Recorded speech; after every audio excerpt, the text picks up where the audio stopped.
Actually, are we keeping video on or should we turn video off? I keep it on, so if you want to, because I reckon if you want to jump in, put your hand up or something, so we're not all. England sucks. It'll be an editing nightmare, but yeah, why not? Yeah. Alrighty, here we go.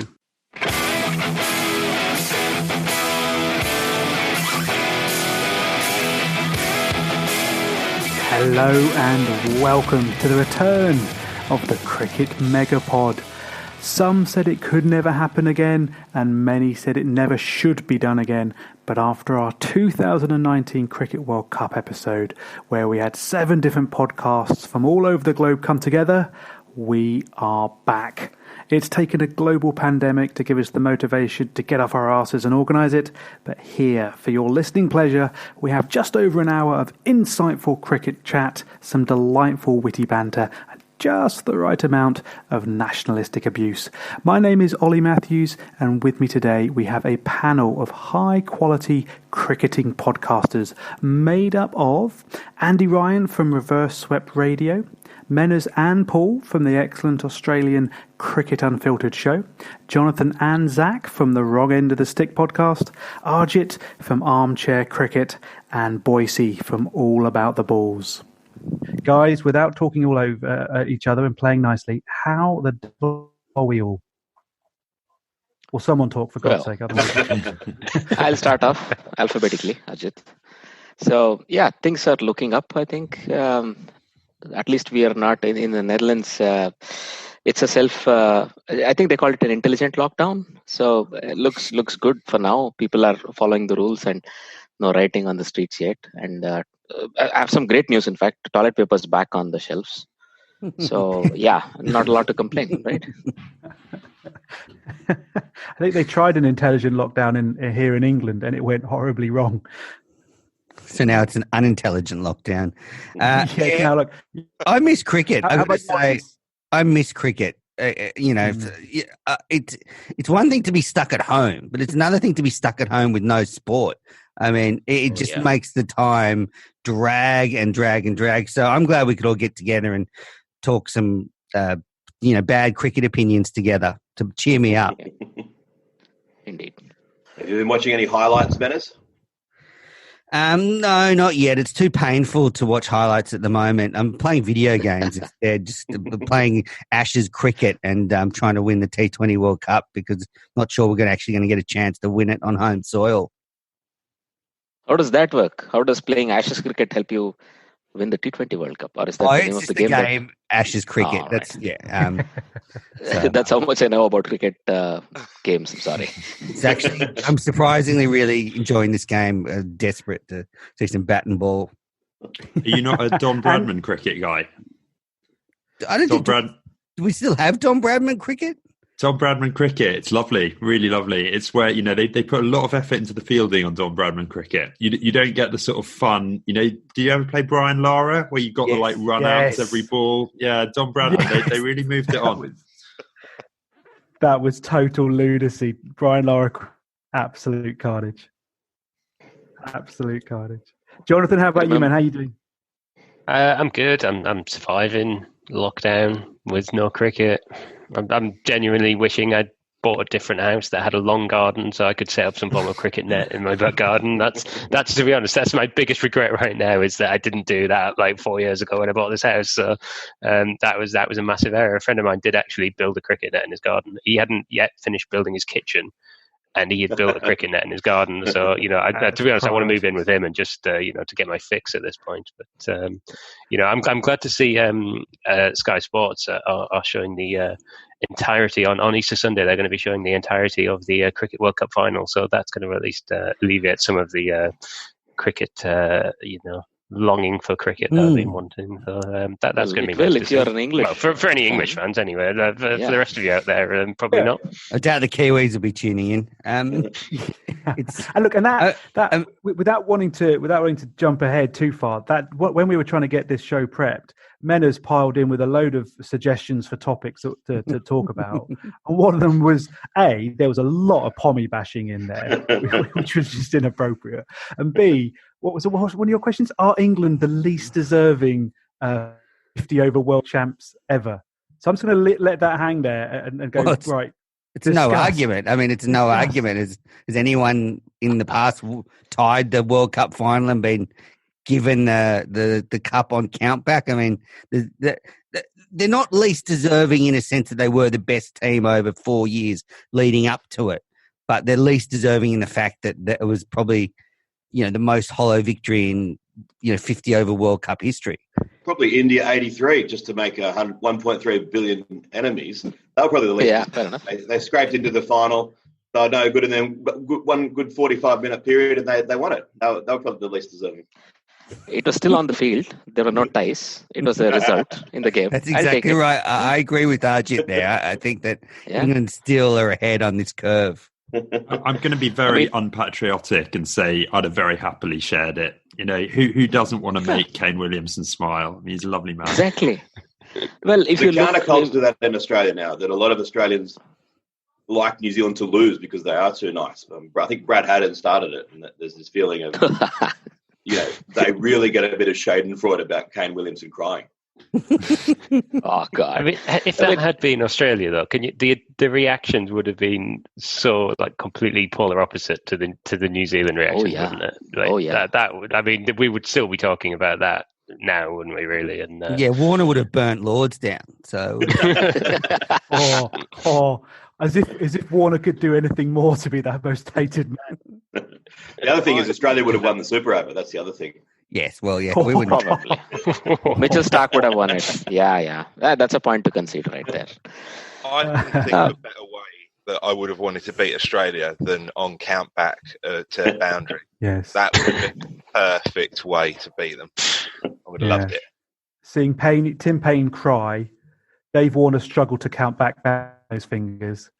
Do you imagine trying to explain to Warner, like if he'd been in the Kiwi situation, why they weren't winning the World Cup? Like, to explain the boundary countback rule. Like, you're there at like 12 p.m. that night, sort of still going through it with him, and he's like, "But I don't get it." So, David, okay, that's an episode of Test I would pay to watch. It's an episode of Test I would pay to watch. I'm sure, right? In the '92 World Cup, when it was all about net run rate to get to the semi-finals, and as the tournament got closer to the point where it looked like net run rate was going to be a factor, they asked Alan Border what Australia's strategy about it was, and he aggressively said that we have no interest in net run rate. We're just going to play the ball. We're going to hit fours. We're going to hit sixes and take wickets. Australian cricket has always been profoundly anti-intellectual. And David Warner is the latest standard bearer of that.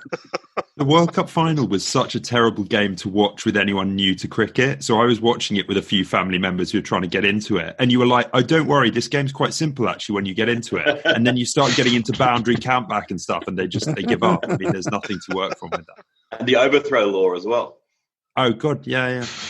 I think it was a meltdown, right? Dharmasena took the cue from Ben Stokes, who said, "Hey, isn't that a six?" He was on the ground after having run, and he did this, and then Dharmasena is like, "Okay, that's a six. There you go." And I don't know what went on. That must have been a 5, right? I still can't believe that, but yeah.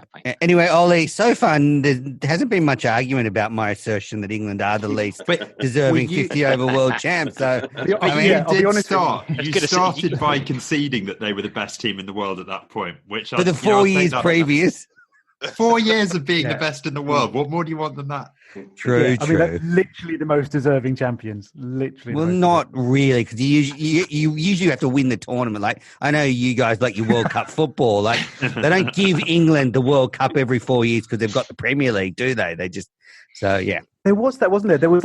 They said the times that England have won the Cricket World Cup, the Rugby World Cup, and the Football World Cup, they were not winning at full time in any of those 3 grand finals. England are fantastic at pulling out of the bag in the very last set. We will use any loophole to get our hands on that trophy. Anything at all. Including colonisation.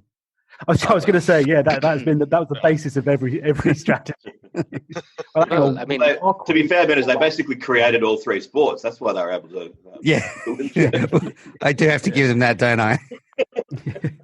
We've still got this rule book sitting on a shelf at Lords. Oh, you haven't seen volume 16? Well, if you just look here. Yeah. So, okay, so we've decided there that England actually are the most deserving 50-over champions. Did we? Okay. Interesting. Yep. No, we did. We absolutely did. You can see all the English people nodding. Yeah, definitely. That's what I heard. Yeah, fair enough. But that again, not so ripping on there from the Aussie side, and hopefully we can get a little bit more focus on the Aussies here. I've got a question for the group. There's been more and more chat now about how Steve Smith is eligible to become captain again. He's served his time. He's forced his way back into all of our hearts, and is a worryingly good batsman. Even Pommies can accept that. Should Steve Smith take over from Tim Paine as Test captain of Australia?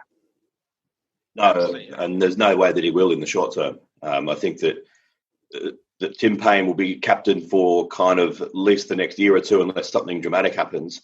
And then I think Steve Smith will be considered, but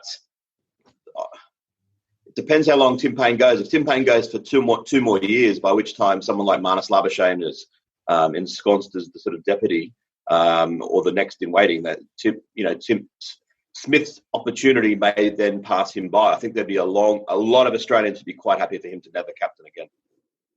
Really? I agree somewhat. I think the dent he left on the Australian sporting psyche, they will not forgive him for that. They will not easily welcome him back. They welcomed him back as a team, yeah, but back as a captain is an entirely different cup of tea, in my opinion. I don't think he'll ever be the Australian Test captain again. He might be.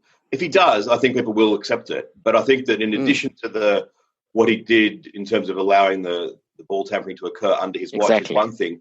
But the second thing is also there's a lot of people that would say, even if you allow him back on that score, he's actually not the best person for the job, that there are other people who are better natural captains than him. But I think ultimately he still might become captain again. If he does, people will say, okay, fair enough.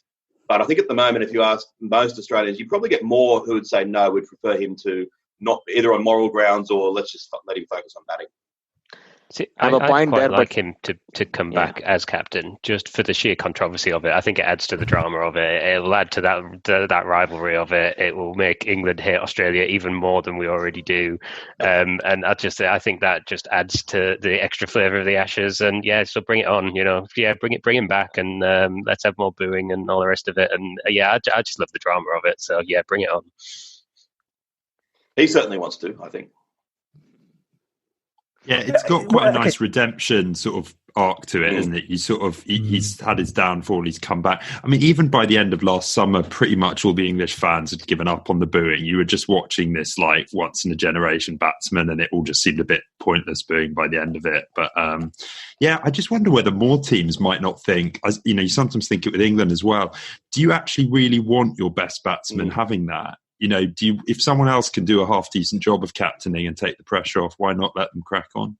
Yeah, and it doesn't always follow that the best batsman should be captain, I guess. Yeah. You look at Lara and Tendulkar as two, recent examples as the greatest batsmen in history that had very limited runs at captaincy because, some people aren't suited to it. And I think, that could be Steve Smith. Maybe he's just too intense for the role. Tim Paine's got a lovely, relaxed manner, and he's had a lot of life experience, so he's able to deal with the ups and downs seemingly more comfortably than Smith's been able to. So, that's still to come. It is amazing, though, how divisive it still is here, the issue. If you put an article or a tweet up, you do get, a lot of comments saying, oh, yes, it'd be great to have Smith captain, but you'll get almost just as many saying, no, he's a cheat and we never want him back. So, yeah, it's a really polarising issue, 2 years later. I didn't know there were any Aussies with morals out there, to be honest with you. So that's news to me. No, but I have a point, based on what Dennett said, he's too intense. I mean, there was this tour of Sri Lanka when Australia were losing all the tests. I think they lost it 3-0, right? I think he had to be sent home after that because he was sort of not in the right frame of mind. Yep. You need a captain to be very relaxed. That's true, although Sri Lanka have a sort of been pretty much shown to have doctored all three pitches in that tour. I enjoyed that tour more than almost any tour I've ever had. But I had significant money on Sri Lanka in all three Test matches and cheered them on with draped in the Sri Lankan flag throughout. It was magnificent. Nice. Does Payne have the support out there? Yeah, he does now. Yeah, this summer especially, he solidified his captaincy and really won over the public with dominant performances. So yeah, I think his position at the moment is pretty assured. He did a press conference a couple of days ago and just talking about the possible World Test Championship next year. If that was delayed, he seemed to think that delay wouldn't be good for him. So I think Payne's probably got the most, say, 2 years left in him playing. He's 35, and I think he's taking it as he's probably only taking it 6 months by 6 months. But the key is also Alex Carey in the wings. If he scores a lot of runs and if Payne's batting form dips, that's when the pressure will mount. But if Payne can keep on averaging halfway decently and if Carey doesn't put that pressure on, then I think most Australians are content for him to be in the job indefinitely. I mean, he'd want to stick around for another 5-0 thrashing of England summer after next. You know, that'd be a good way to go out. Or if you stayed up for 6 years, you could get 2 5-0 thrashings out of England. Yeah, 10-0. Wow. Never going to happen. Never going to happen. You say that with little confidence. Maybe twice in my lifetime. It depends on how many miles are still left in certain Sir James Anderson, if I may. But yeah. We don't. No, he doesn't bowl well in Australia, Jimmy Anderson. Jimmy Anderson is a wonderful, wonderful bowler. But I just saw on Twitter recently, I think he was voted either England's second greatest or greatest cricketer ever.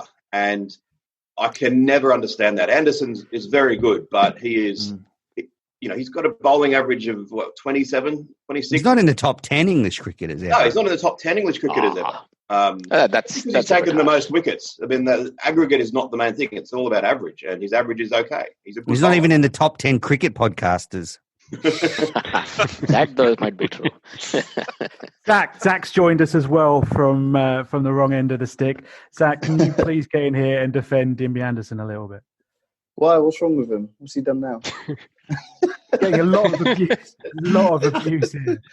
What's he getting abuse for? He's overrated. That's all.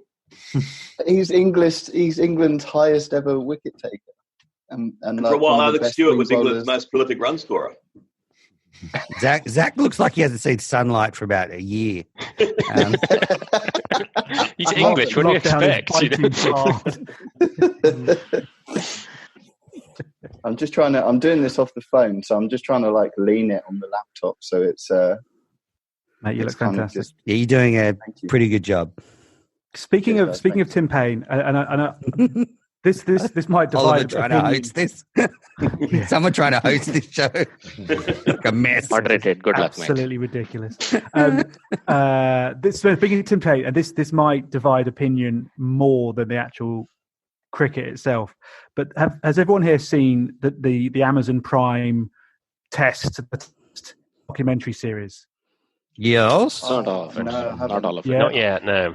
I've seen part of it. It's getting a lot of attention, partly because of lockdown. We've got nothing else to do. But there is this amazing episode, or one part of one of the episodes. I think it's after the Headingley Test, where Stokesy pulls out his amazing performance, and Australia somehow throw away victory in a very generous donation to the English cause. But after that match, Justin Langer makes the team sit down and watch the last 15 overs of the game back, ball by ball, sits them down in the hotel conference room, goes, no, we're going to watch this. You just feel so bad for Tim Payne, because in that one period, I think he let Ben Stokes take singles to retain the strike at the end of overs. Lyon misses a run out, there's drop catches. It's just the most brutal, awkward. And this is coming he from gets the reviews wrong as well. Yeah, the reviews as well. And even as a pommy, I'm just sitting there going, Timothy, do you need a hug? That's back to the anti-intellectualism of the Australian cricket. That's probably the most cricket that any of them ever watched, because one of the features of Australian cricketers is that they despise anyone who watches cricket.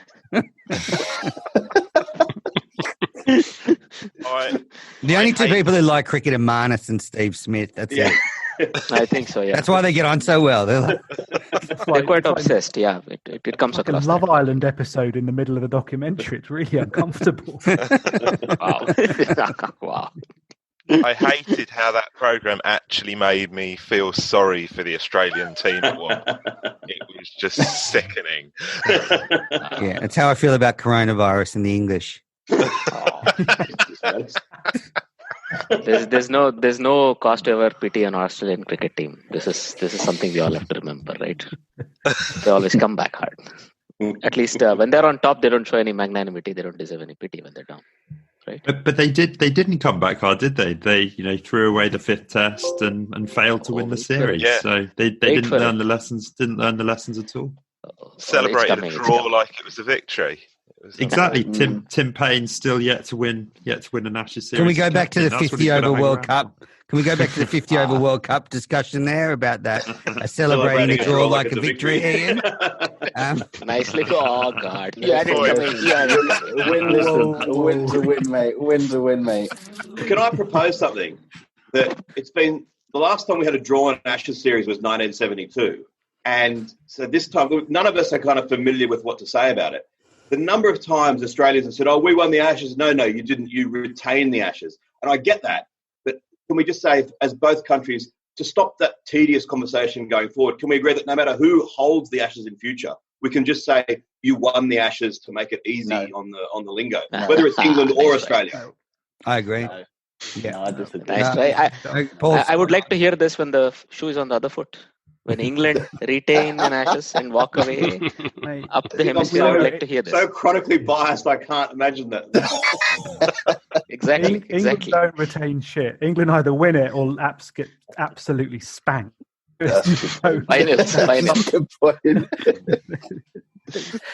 No halfway house at all. Yeah, no one knows how to lose a cricket series like England. We can absolutely tank a cricket series. We really can. So nobody can do it like we did. I was surprised with what happened with India when they went to New Zealand. That was apparently we are also good at it. Yeah.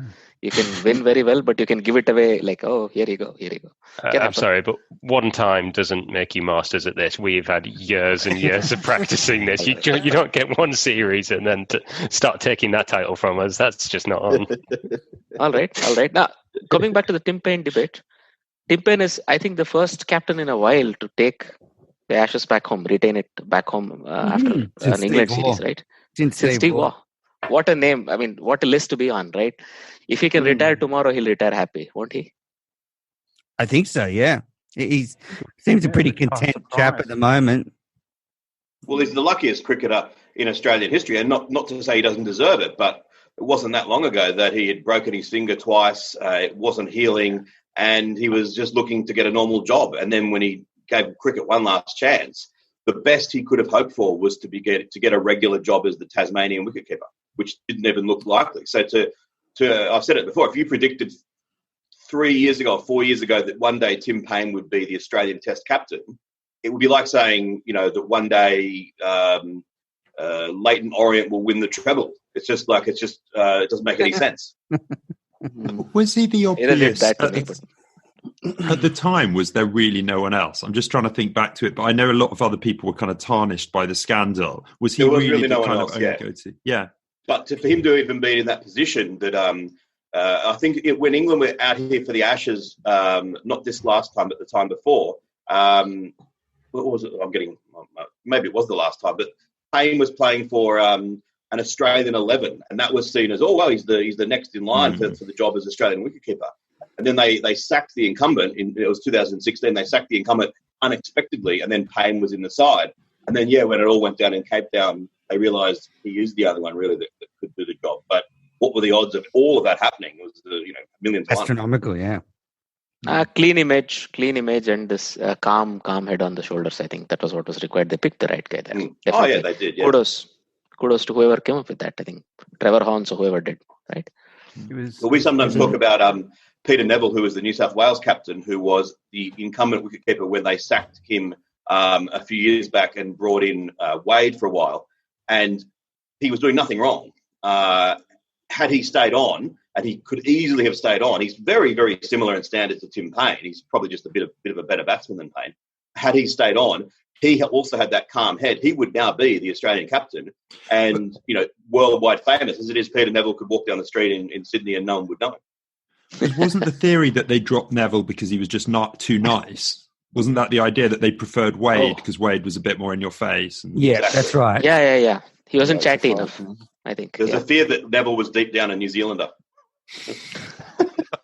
There are no New Zealanders on the podcast to defend them. Phrase, I'm not sure it's quite, but yeah.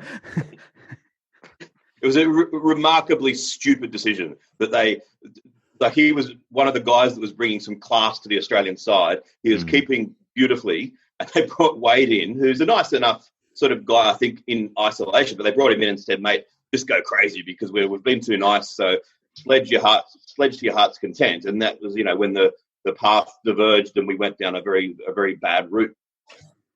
The Wade Archer run in at the end of that last series. I know that the fifth test had pretty much gone by that point, but it's one of my favourite bits of that series. They're just going at each other, ball after ball. It was brilliant. The bouncers, yeah. He took a few incredible courage from Wade to just stand there and let it hit him. I mean, he's a tough cookie. And Payne was saying during the week that, he thinks Wade does add that toughness that they need in the middle order, and you saw it there. It was like when Marnus got hit as well, wasn't it? And he bounced straight back up, like he wouldn't take a backward step, and that was impressive. No, I think he was at the point he was ready for it. I mean, he was just at the right time. Marnus, he had sort of set his stall out, and he was there. He was not going to go anywhere. But really, the way he jumped back up, it comes to my mind. He was also hit on the head. We all thought, oh God, Steven Smith has been hit. Now what about this guy? No, he just gets back up as if, to give another example, what happened with Tyson Fury, the way he got up when in the previous fight, in the drawn fight, the fight that was declared a draw, when he got knocked on the head, he sat back up as if this is some magic.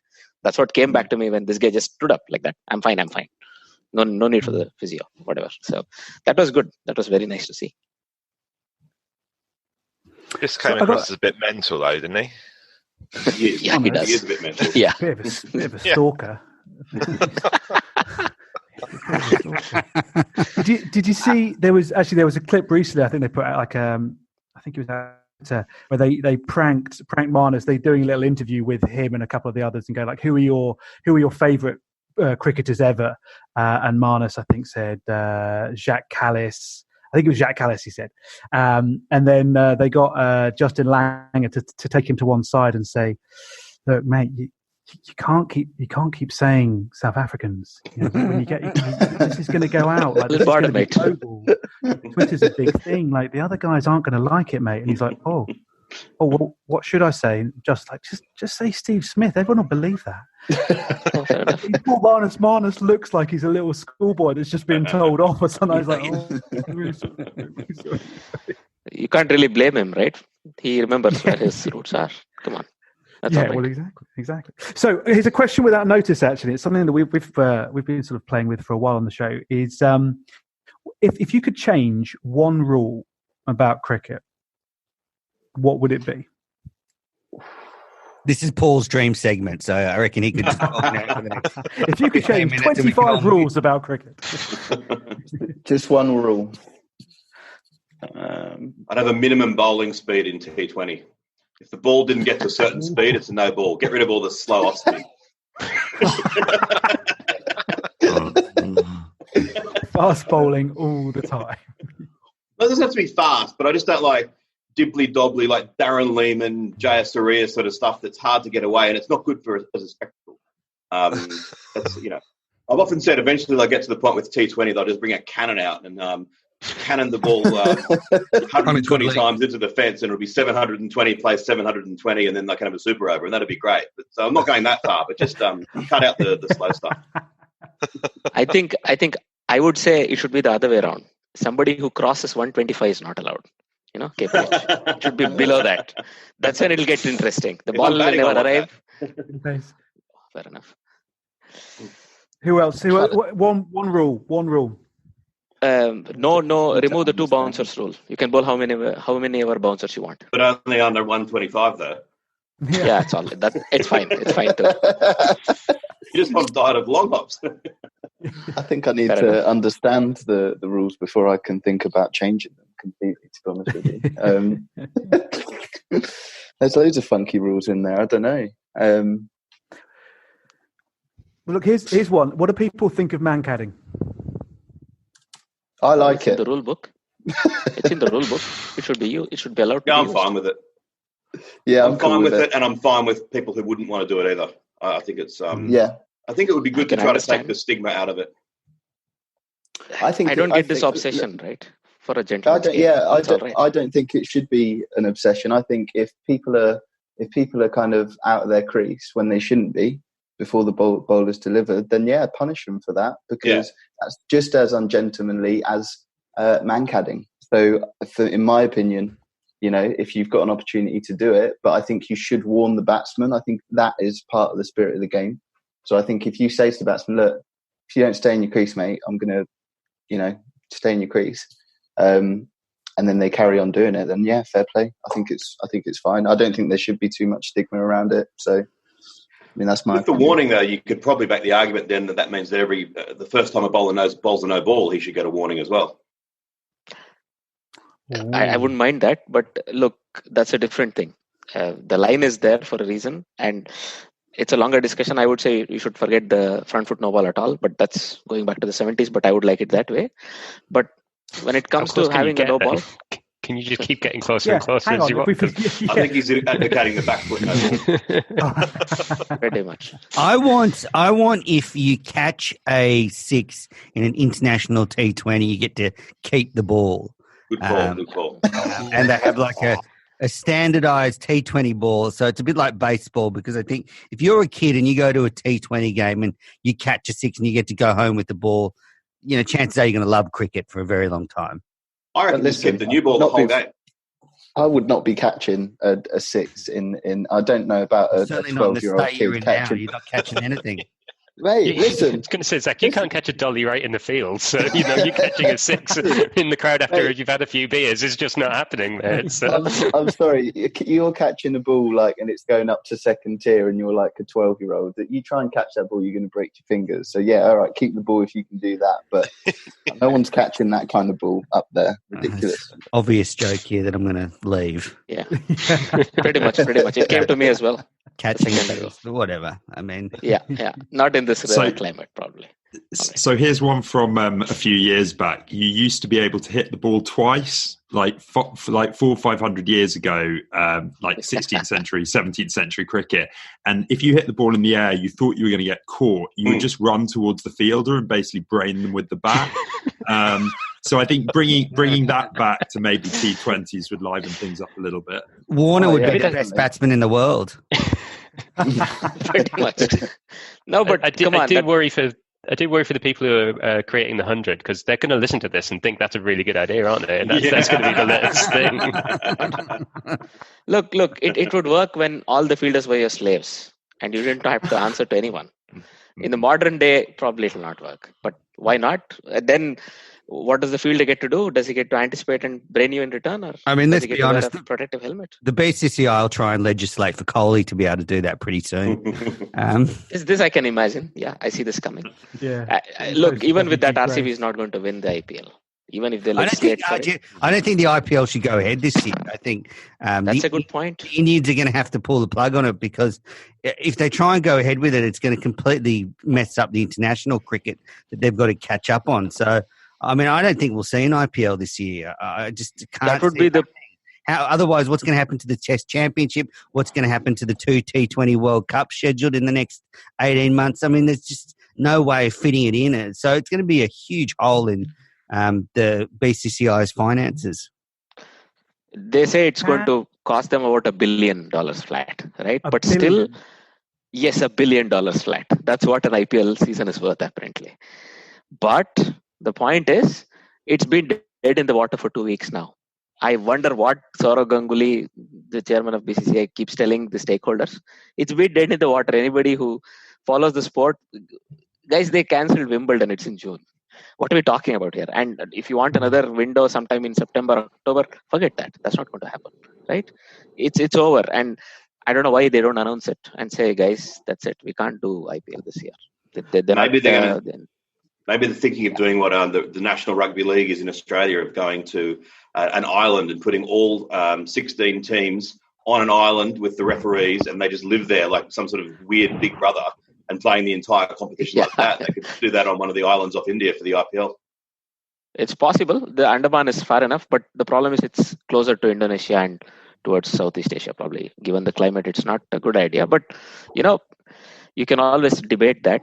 the problem is, or the point is, well, you won't get no, the international. really. The international players won't go. I mean, a lot of the money Yeah. going to be able to travel internationally for months and months. So That's okay. and the 100's not going to happen either. So that's one positive, I guess, out of this whole thing. Well, Look, I mean, for me, the 100 is going to save cricket.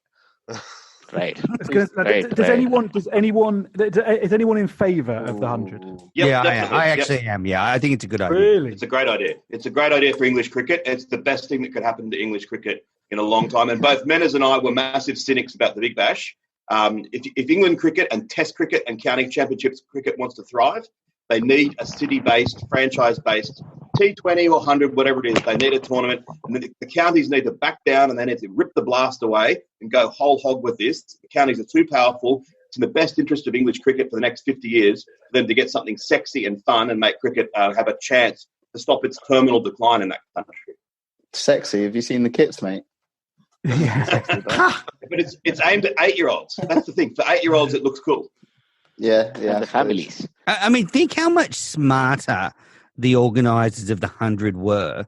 If they were just starting any other T20 tournament, would it have been so polarising in the last few years? Absolutely not. We'd all just be saying, just another run-of-the-mill T20 tournament. Instead, for the last 2 years, people have been arguing and debating about this competition. So when it starts, there will, which is not going to be till 2021 probably, there will be this, great, build up to it that they wouldn't have got had they not taken a risk. And, 100 is just like a T20 with 20 less balls. So it's not a big difference. So I think actually they're a lot smarter than us to do something so polarising.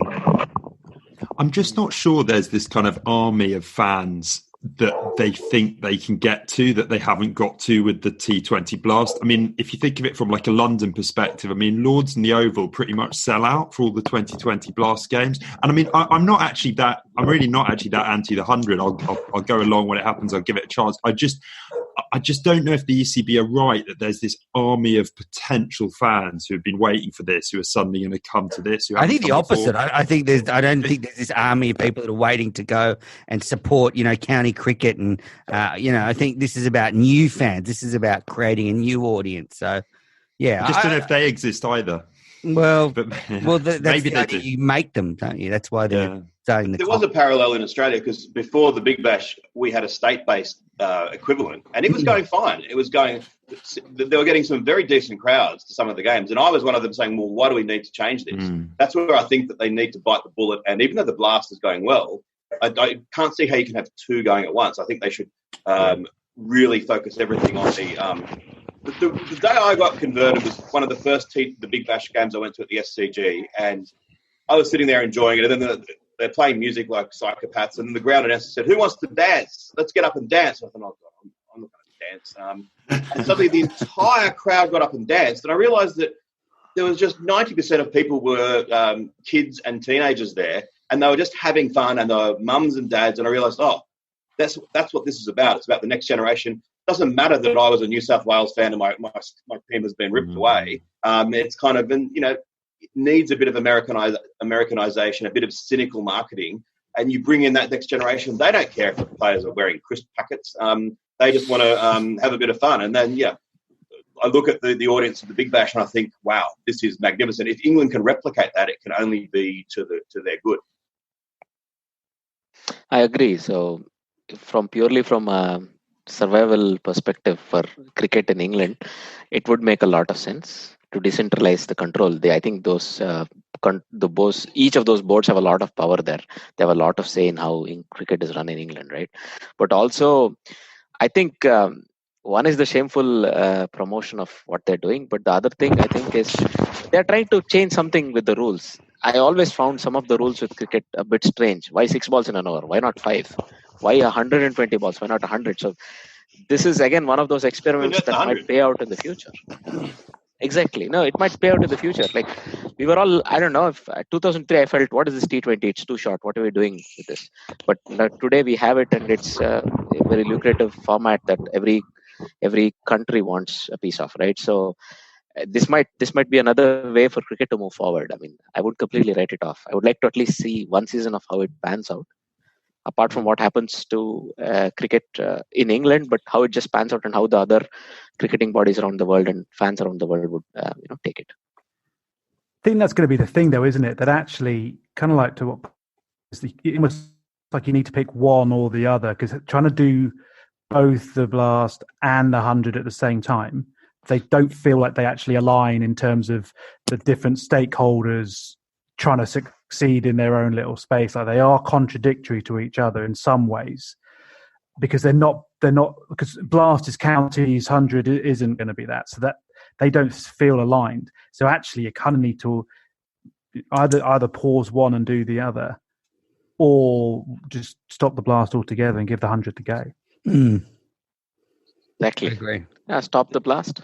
What do you think about playing the blast though with no crowds at some point this summer to get some cricket on the telly for all you Poms over there? I mean, can they play a tournament like that without any people in the crowd, or would it just feel like a hollow experience? I mean, they've done it amazing.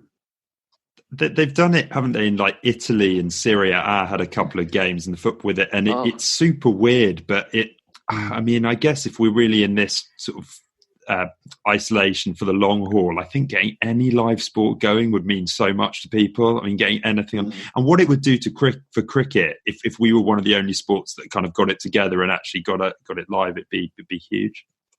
One of the Australian dreams is for us to be noticed by the rest of the world, which never happens.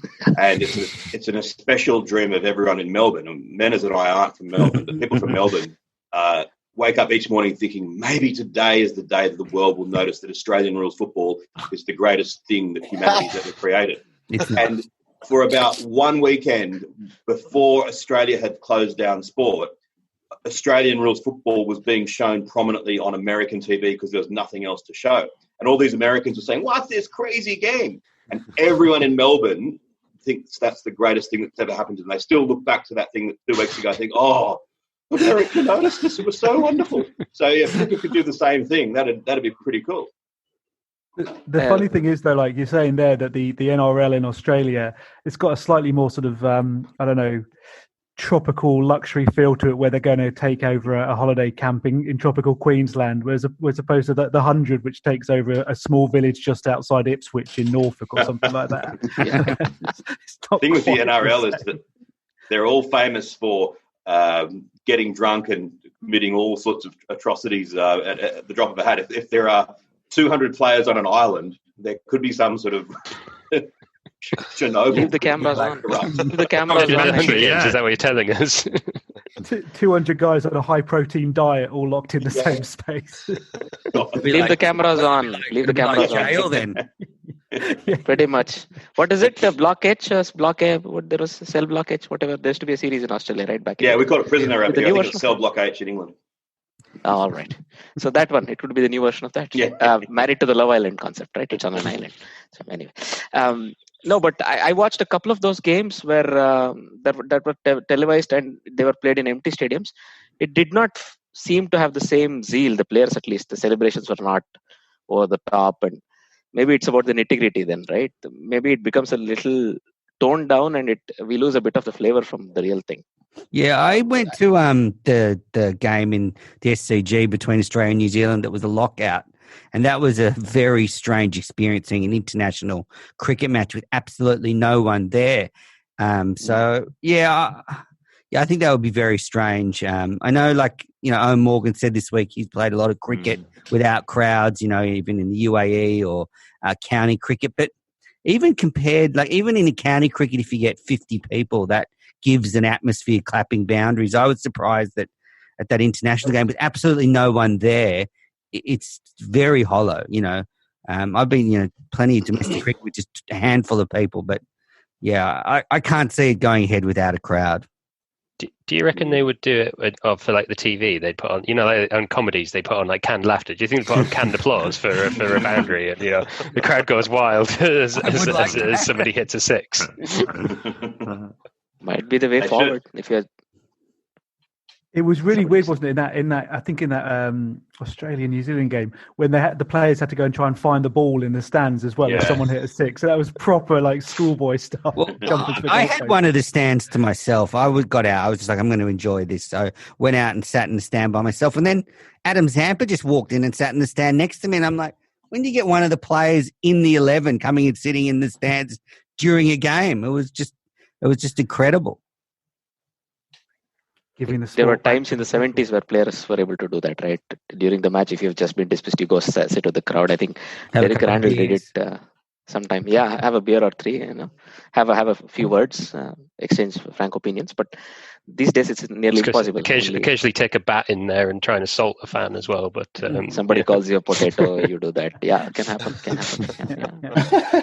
Well, look, guys, I think we could probably all talk for hours and hours and hours, but I think we should give the listener a little bit of time back in their day. But maybe one more question because everyone's so busy at the moment, Ollie. Especially heading into a weekend, right? Yeah. With people like desperate for us to don't stop. Bastards. But here's a question, kind of pivoting a little bit from the sport and the players themselves. Who is your favourite ever commentator on the beautiful game? Jeff Boycott. Wasn't there another question about him? Question we posed in the prep. That was Just joking. All right.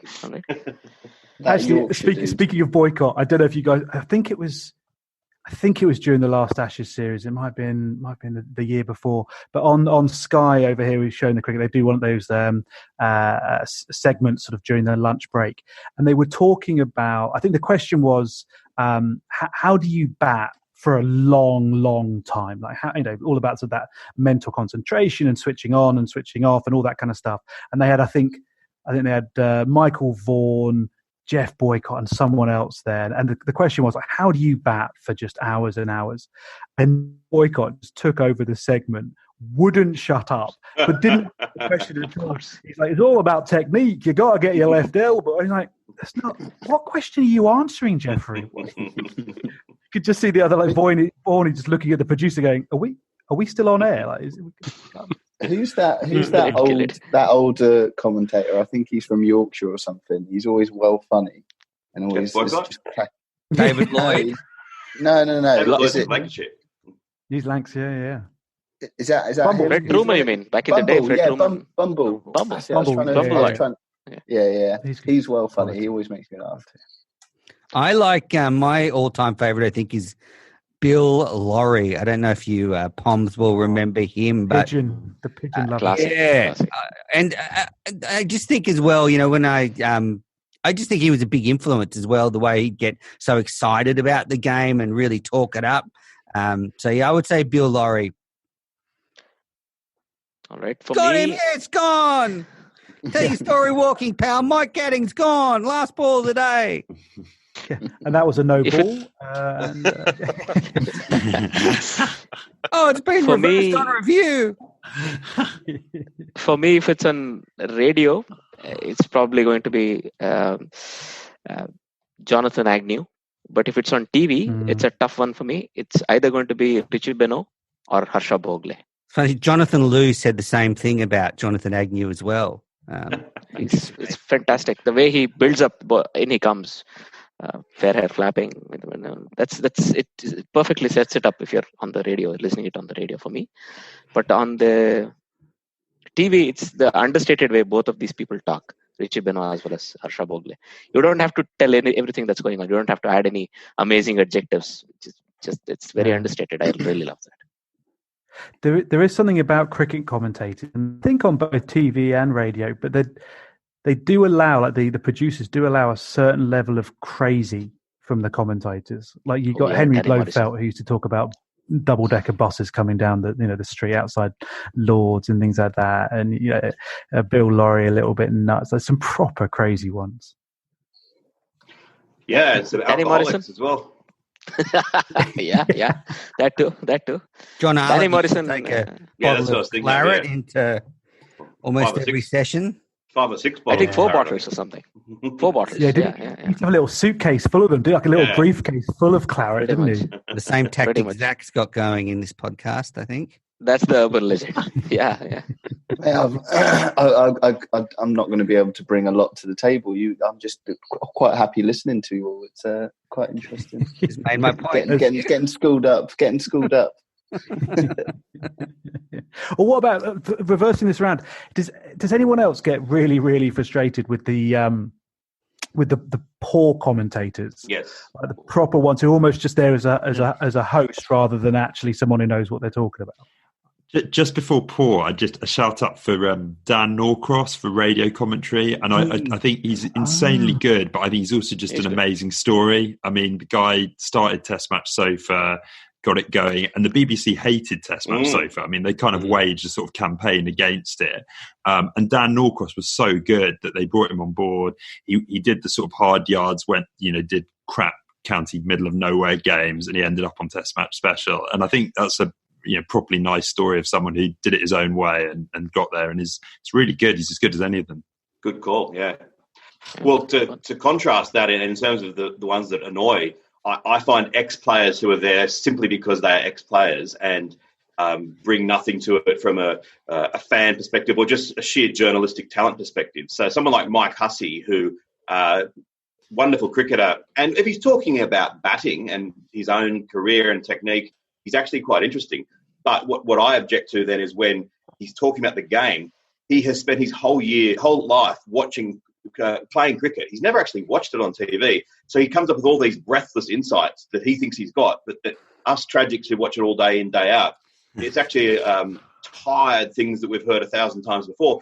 And he enthusiastically agrees with others who make the cliches. Like someone will say, I think that Smith will probably want to get a score today. Oh, yeah, I really think he will. It's one thing to say a tired old thing, but then enthusiastically, breathlessly agree with the cliche. It's like, that's where, I prefer a few more journalists who are in there who couldn't hit a ball to save themselves, but who are actually interesting and fun to listen to. When it comes to cliches, I think nobody can compete with Danny Morrison. He's taken it to the next level. I mean, there is this boycott bingo, right? Where whatever he says, if there is a Danny Morrison bingo, it'll be 9x9 or something, or even 10x10 or something. He has all of these catchphrases. He has to repeat. They're no longer called the Delhi Daredevils; they're called the Delhi Capitals. So I can't say the double Ds.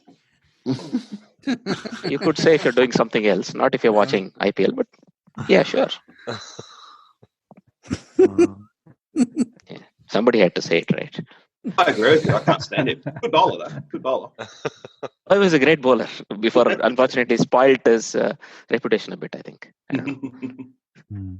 What's the view? Actually, I've got a random question here. What's the view in Australia and England on Kevin Peterson as he sort of wrapped up his career? So, like after his getting kicked out of the Test side and things like that, what do people think about KP? Because he seems to be both loved and hated around the world.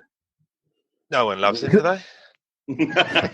He does. He does. He loves himself. Yeah, absolutely. Like, I was a bit behind, so I've only recently watched The Edge. I don't know whether people have seen the film The Edge, and I try and give Peterson a chance because I think maybe I'm joining the bullies and hating him, but every time I look at him, I just think you really are annoying. No one likes you, and you are a prick.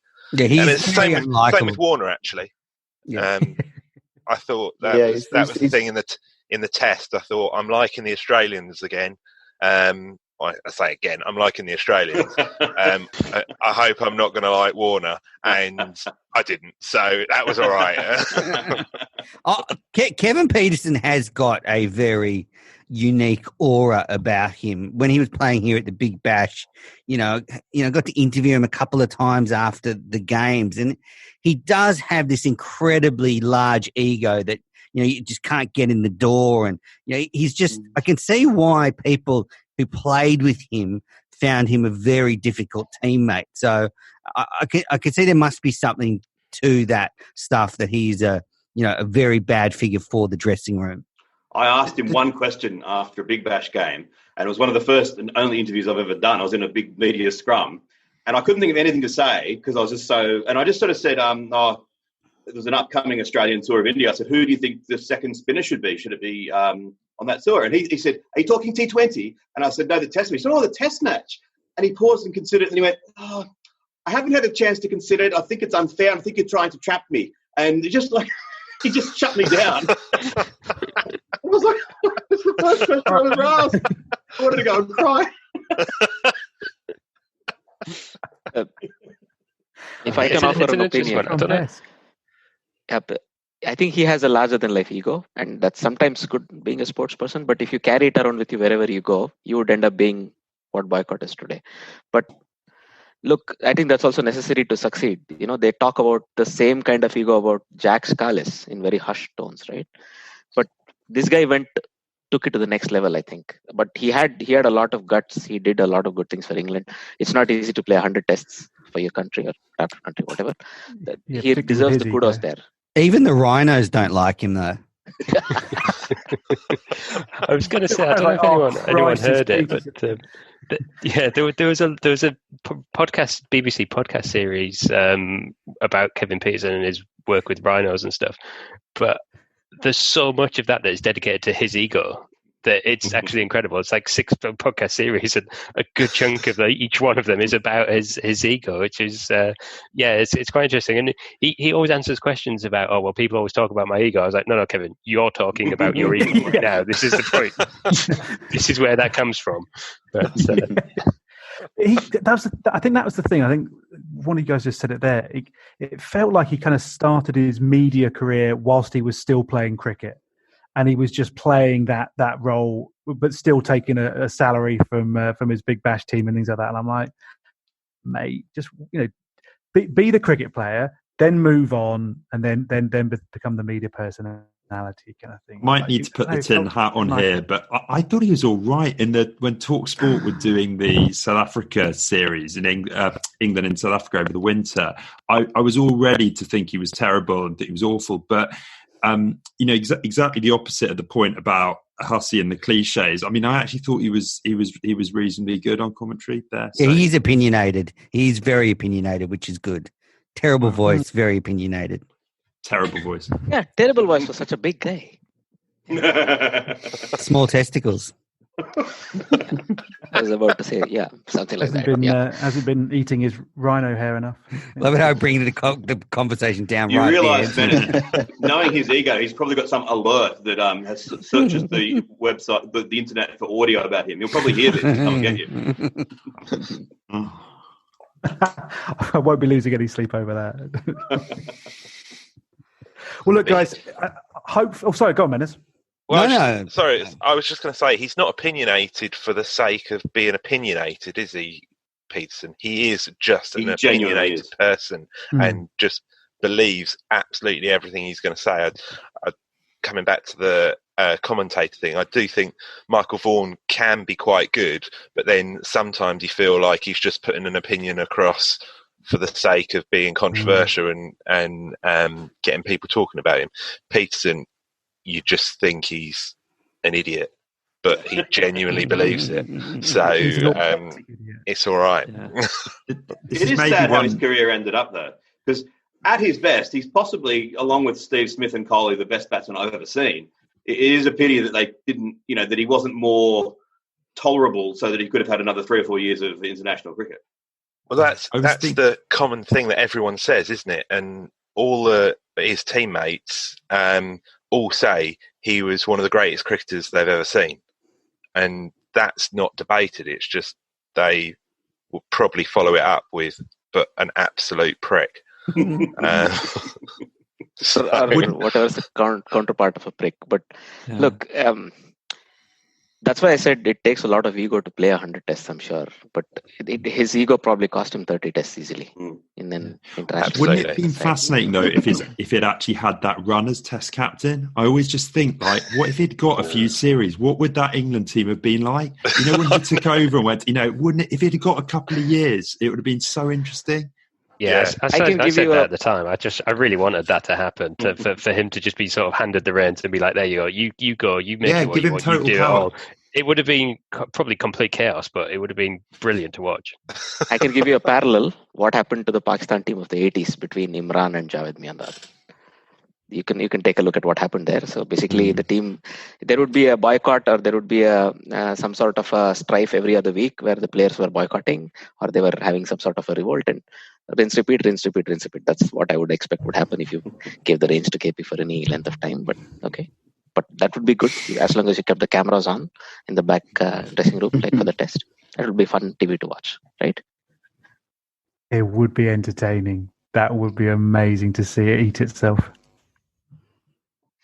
Guys, thank you so much indeed, everybody. I think we're all kind of keen and eager to make a bit of a series of these because, as Men has said, we've got bugger all else on. So hopefully this won't be the last of these ones, and we'll keep it going. We'll put a big shout out to the listeners as well to see if there's any questions that they want answering or debates that we can have on the show.